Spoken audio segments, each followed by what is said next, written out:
எல்லோருக்கும் வணக்கம். இன்று ஜூன் 30, 2026 ஈரான் அமெரிக்க போரில் இன்று அமெரிக்காவின் பேச்சுவார்த்தை குழுவும் ஈரான் குழுவும் கட்டாரில் போய் இறங்கியிருக்கிறார்கள். அவர்கள் அந்த டெக்னிக்கல் பேச்சுவார்த்தை என்று சொல்கிறது தொழில்நுட்ப ரீதியான ஒரு கலந்துரையாடலை நடத்தப் போவதாக தெரிவிக்கப்படுகின்றது. இதனிடையே கடந்த வாரம் முழுவதும் நாங்கள் பார்த்திருந்தோம், போர் நிறுத்தமும் தாக்குதல்களும் மாறி மாறி தாக்குதல்கள் இடம்பெற்று கொண்டிருந்தன. இது தொடர்பில் அதாவது இந்த போர் நிறுத்த ஒப்பந்தங்கள் மீறப்படுவதை நாங்கள் முன்பே பார்த்திருக்கின்றோம். ஆனால் தற்போது ஏற்பட்டுள்ள இந்த மோதல் எந்த அளவுக்கு ஆபத்தானது என்பது குறித்து பேராசிரியர் ஜோன் மேர்சைமரிடம் கேட்கப்பட்ட கேள்விக்கு அவர் அளித்த பதிலின் ஒரு ஆக்கம்தான் இது. அதாவது ஜூன் 9 முதல் 11 வரையிலான காலகட்டத்தில் இதே போன்றதொரு பதிலுக்கு பதில் தாக்குதல் என்று சொல்கிறது டிட் ஃபார் டேட் நடந்ததை நினைவு கொள்ளலாம். நாங்கள் ஜூன் 17 அன்று தான் புரிந்துணர்வு ஒப்பந்தம் கையெழுத்தானது. அதாவது அந்த 9 மற்றும் 11 தேதிகளுக்கு இடைப்பட்ட காலத்தில் ஈரானியர்களும் அமெரிக்கர்களும் இருவேறு சந்தர்ப்பங்களில் ஒருவரையொருவர் மாறி மாறி தாக்கியிருந்தனர். இப்போது நடப்பதும் அதே போன்றதொரு சூழல்தான். ஜூன் 9 முதல் 11 வரையிலான காலகட்டத்தில் ஒரு அப்பாச்சி ஹெலிகாப்டர் ஒன்றும் சுட்டு வீழ்த்தப்பட்டிருந்ததை நாங்கள் நினைவு கொள்ளலாம்.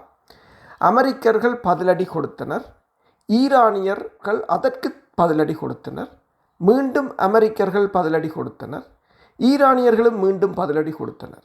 இப்போது நடப்பதும் அதேதான். இது அப்பாச்சி ஹெலிகாப்டர் அல்ல. ஹார்முஸ் நீரிணையில் ஈரானியர்கள் ஒரு டேங்கர் கப்பலையும் சரக்கு கப்பலையும் தாக்கியிருந்தனர். இது அமெரிக்கா ஈரானை தாக்க, ஈரான் அமெரிக்காவை தாக்க என அடுத்தடுத்த தாக்குதல்களுக்கு வழிவகுத்தது. எனவே அடிப்படை சூழலை பொறுத்தவரையில் அது ஒன்றுதான். பலர் இதன் மூலம் மோதல் தீவிரமடையும் அபாயம் உள்ளதென்று கூறுகிறார்கள். ஆனால் உண்மையில் மோதல் தீவிரமடையும் அபாயம் எதுவும் இல்லை.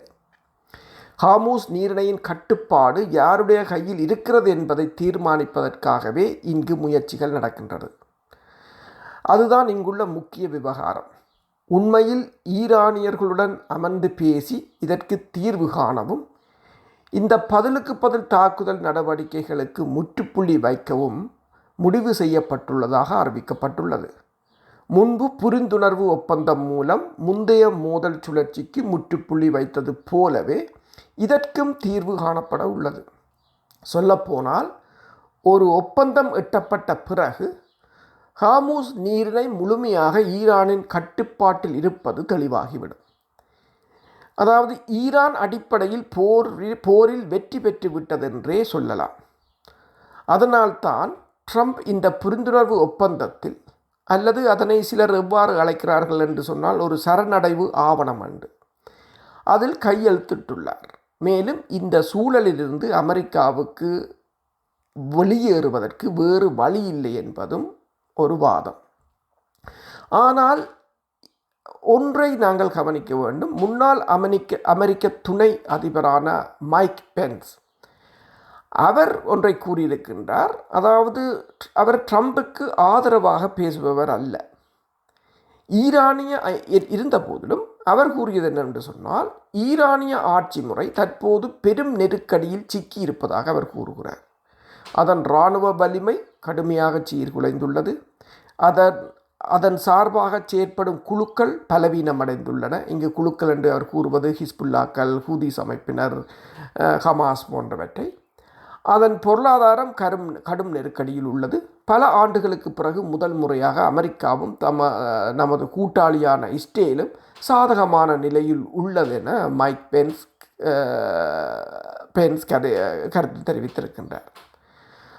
ஆனால் அவ்வாறான ஒரு நிலைமை இருந்தால் ஒரு சரணடைதல் ஒப்பந்தத்துக்கு,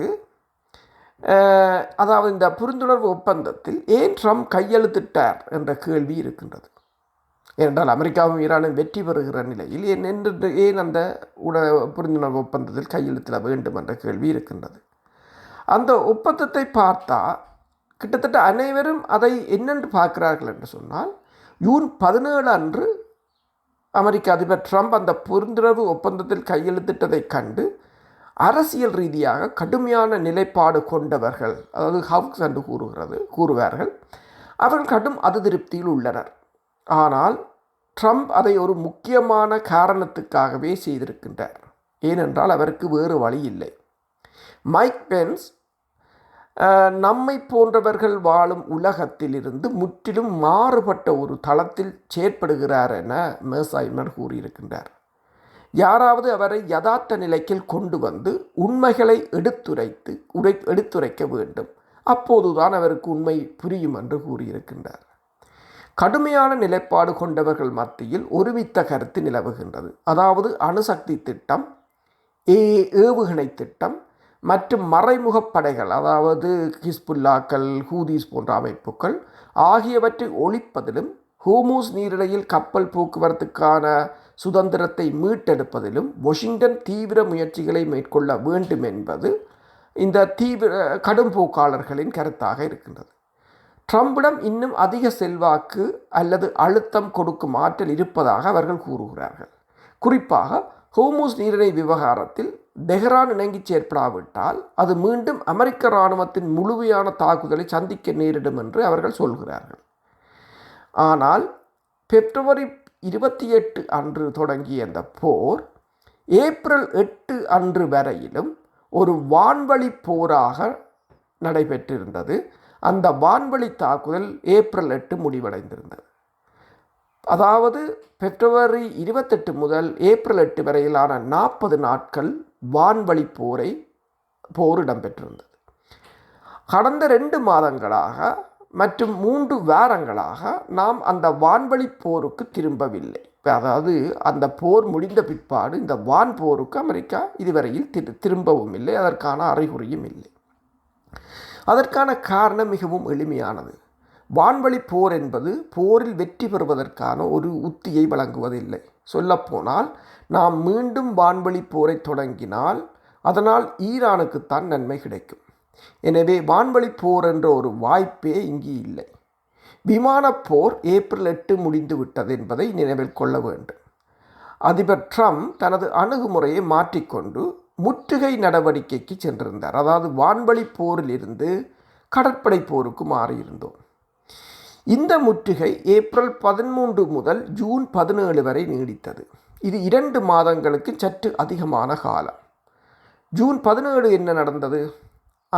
ஜூன் 17 அன்று அமெரிக்க அதிபர் ஒரு ஒப்பந்தத்தில் கையெழுத்திட்டிருந்தார். அது அடிப்படையில் ஒரு சரணடைதல் ஆவணம்.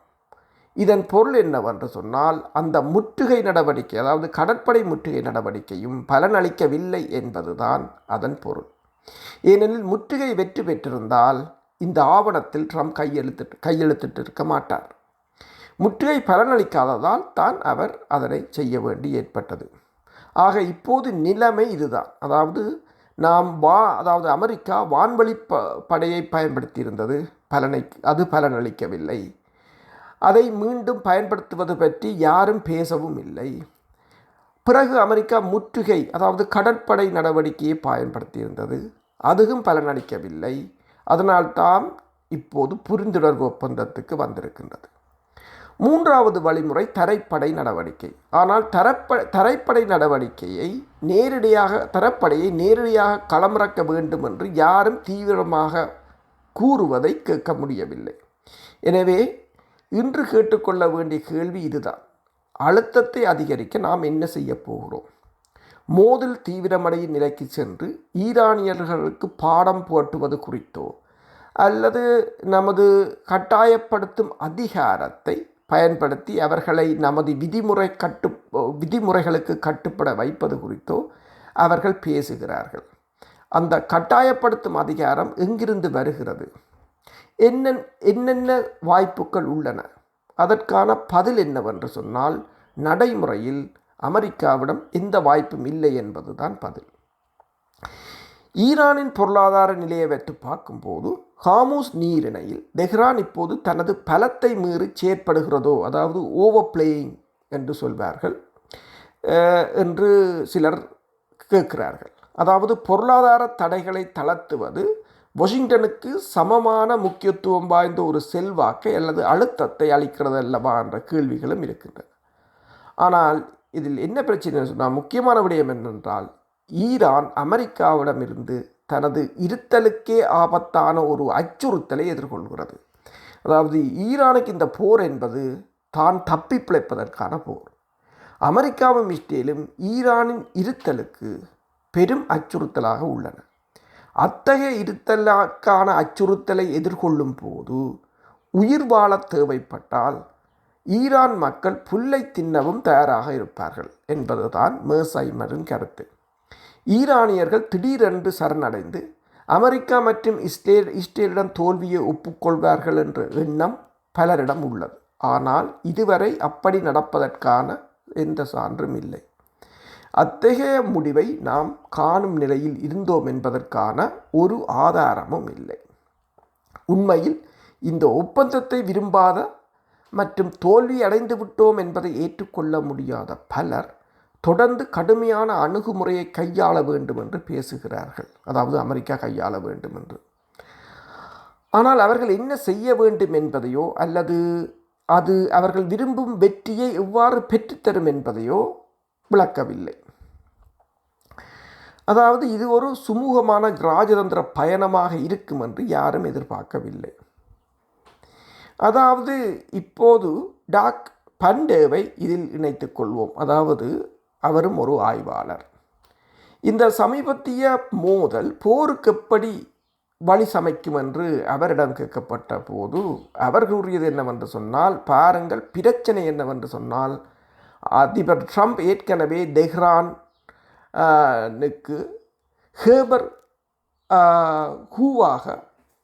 ஹூவராக இருக்க விரும்பவில்லை. அதாவது ஹெபர்ட் ஹூவர் என்பது அமெரிக்காவின் முன்னாள் அதிபர். அதாவது ட்ரம்ப் மீண்டும் போரை தொடங்கினால் அவர் ஹெபர்ட் ஹூவர் போல ஆகிவிடுவார் என்று கூறியிருக்கின்றார் இந்த டாக் பண்டேவோ. அதாவது அவர் என்ன கூறுகிறார் என்றால், ஒரு தெளிவுபடுத்தலுக்காக ஹெபர்ட் ஹூவர் 1929 முதல் 1933 வரையிலும் அமெரிக்க அதிபராக இருந்தவர். உலகளாவிய பொருளாதார மந்த நிலையை தொடக்கியவர் அவர்தான். அப்படிப்பட்ட ஒரு நிலைக்கு ட்ரம்ப் வர வேண்டுமான்றதான் இந்த கேள்வி. எனவே ரோபர்ட் ஹூவர் என்றாலே அது சரியா தவறா என்று விவாதிக்கலாம் என்றாலும், அமெரிக்காவையும் இறுதியில் உலகையும் மிகப்பெரிய ஒரு பொருளாதார மந்த நிலைக்கு, அதாவது கிரேட் டிப்ரெஷனுக்கு இட்டு சென்றவர் என்றே எல்லோராலும் அறியப்படுகிறார். டொனால்ட் ட்ரம்ப் இது தொடர்பாகத்தான் எச்சரிக்கப்பட்டுள்ளார். சர்வதேச எரிசக்தி சந்தை மோசமான நிலையில் இருக்கின்றன.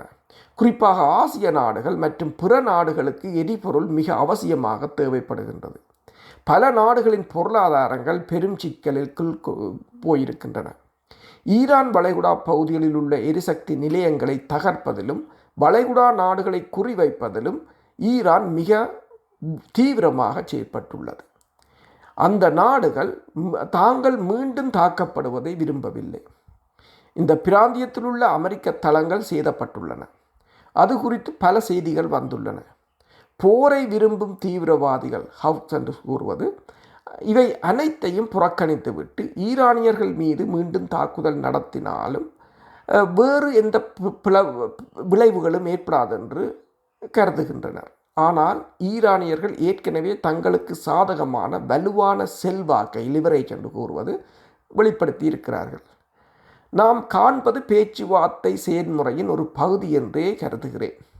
அந்த நீரிணையை தங்கள் கட்டுப்பாட்டில் வைத்திருப்பது தாங்கள்தான் என்பதை ஈரானியர்களும் அமெரிக்கர்களும் போட்டி போடுகிறார்கள். யார் அதனை கட்டுப்பாட்டில் வைத்திருப்பது என்பது. அமெரிக்க அதிபர், நாங்கள் அதை நிர்வகிக்கிறோம், அது தடையற்ற போக்குவரத்துக்கான வழி என்றெல்லாம் அறிவிக்கலாம். ஆனால் ஈரானியர்கள் சொல்வது என்னவென்று சொன்னால், இல்லை, நீங்கள் எங்களிடம் வர வேண்டும், நாங்களே முடிவெடுப்போம், பயணப்பாதைகளை நாங்களே தீர்மானிப்போம் என்பதுதான். இருதரப்பும் ஒருவருக்கொருவர் பதிலடி கொடுக்கும் வகையிலான விளையாட்டில் ஈடுபட்டு வருகின்றனர். இருதரப்பும் ஒரு ஒப்பந்தத்தை எட்டவே விரும்புகின்றனர். அந்த ஒப்பந்தம் புரிந்துணர்வு ஒப்பந்தம் MOU என்று கூறுவது அடிப்படையில் அமையும் என்றும் அதன் மூலம் ஈரான் மிகவும் சாதகமான நிலையை எட்டும் என்றும் பலர் கருதுகின்றனர். போரை விரும்பும் தீவிரவாதிகள் எதிர்பார்ப்பதை விட ஈரான் சிறந்த நிலையை அடையும். அவர்கள் நினைப்பது போன்ற செல்வாக்கு அமெரிக்காவிடம் உண்மையில் இல்லை. அதாவது ஈரான் பொருளாதார தடைகளிலிருந்து விடுபடுவதையும் உலகப் பொருளாதாரத்தில் மீண்டும் இணைவதற்கான வழியையும் மிக தீவிரமாக விரும்புகிறது. அதாவது புரிந்துணர்வு ஒப்பந்தம் MOUவை பார்த்தால் அவர்களுக்கு நிதி கிடைப்பதை அது உறுதி செய்வது, பொருளாதார தடைகளை நீக்குவது மற்றும் முதலீட்டு நிதியை உருவாக்குவது ஆகியவை அதில் முக்கிய அம்சங்கள். அதில் பல சாதகமான அம்சங்கள் உள்ளன. இதில் எதுவும் உறுதியானது அல்ல. நிலைமை மோசமாகி ஒப்பந்தம் முறியவும் வாய்ப்புள்ளது. இருப்பினும் ஈரானியர்கள் ஒரு ஒப்பந்தத்தை விரும்புகிறார்கள் என்றே நாங்கள் நம்புகிறோம். ஆனால் அவர்கள் நிறைய எதிர்பார்க்கிறார்கள். அவர்களிடம் அதிகாரம் உள்ளது.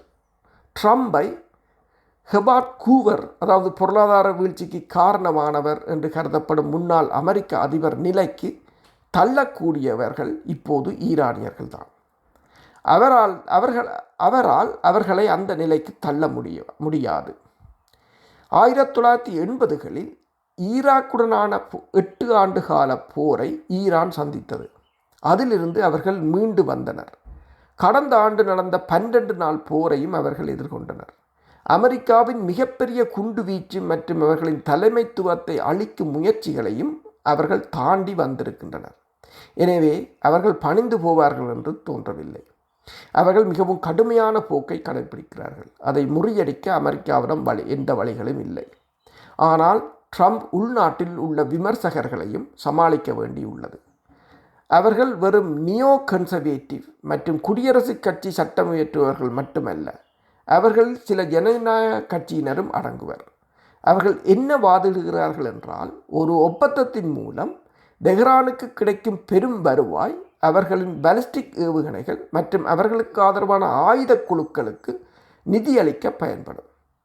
அவர்கள் அந்த பணத்தை நாட்டின் மறுசீரமைப்பதற்கு பயன்படுத்துவதற்கு பதிலாக அவர்கள் அந்த பணத்தை, அதாவது ஈரானியர்கள் அந்த பணத்தை ஏவுகணைகளை புனரமைப்பதற்கும் அணு ஆயுத திட்டங்களை நடைமுறைப்படுத்துவதற்கும் செலவிடுவார்கள் என்றுதான் அமெரிக்காவின் கடும்போக்காளர்கள் கருதுகின்றனர்.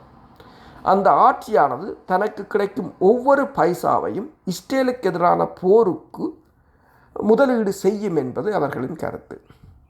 அவர்கள் சொல்வது அப்படி தான் என்று சிலர் நினைக்கின்றனர். ஆனால் ஈரானியர்கள் வெற்றி பெற்றிருக்கிறார்கள். மேலும் தீவிர போக்கு உடைய அமெரிக்கா இஸ்ரேலிய தீவிர போக்காளர்கள் கடும் விரக்தியில் உள்ளனர். இந்த ஒப்பந்தம் அமெரிக்காவுக்கும் இஸ்ரேலுக்கும் ஒரு பெரும் வெற்றியாக அமையும் என்று அவர்கள் கூறியது நினைவிருக்கலாம். நாம் பல அற்புதமான விடயங்களை செய்வோம், அனைத்து நோக்கங்களையும் அடைவோம் என்று அவர்கள் கூறினார்கள். ஆனால் அவர்கள் அறிவித்த நோக்கங்கள் இதனையும் அவர்கள் அடையவில்லை என்பது மட்டுமல்லாது வேறு பல விவகாரங்களிலும் அவர்கள் தோல்வியடைந்துள்ளனர். அவர்கள் கடும் விரக்தியில் உள்ளனர். என்ன செய்வதென்று தெரியாமல் தவிக்கிறார்கள். உண்மை என்னவென்று சொன்னால், இதை பற்றி நாம் செய்யக்கூடியது எதுவும் இல்லை. ஈரான் வெற்றி பெற்று விட்டது என்பதை அவர்கள் ஏற்றுக்கொள்ள வேண்டும். அதுதான் ஒரே ஒரு வழி. நன்றி, வணக்கம்.